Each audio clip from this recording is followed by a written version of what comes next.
ਖਾਂਸੂ ਚੰਗੀ ਤਰ੍ਹਾਂ ਖਾਈ ਚਲਾ ਸਹੀ ਮੋੜਾ ਹੀ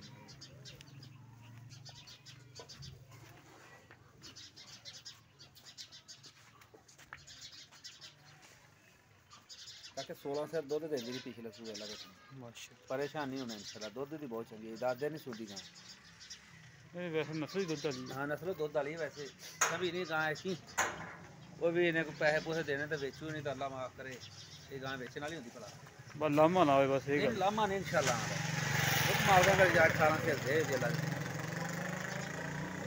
दो 18 से अल्लाह दे हुक्म दे इंशाल्लाह 10-15 दिन गां नहीं सूदी कितना सो सुना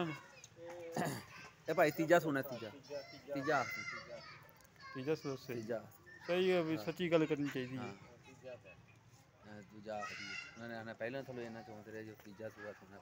हां नहीं सही है सच्ची गल पहले 12 सिर देंदी थी आज 16 सिर चौंक रहे दूजे सुबह माशाल्लाह मैंने मुंह तो ही पेंदा पा हाँ चल पा पांदे चल बंदा फरीज गया 6 महीने से लाया जेल च ता समझ नहीं जाना मैं जेल भी छाड़ता ही ना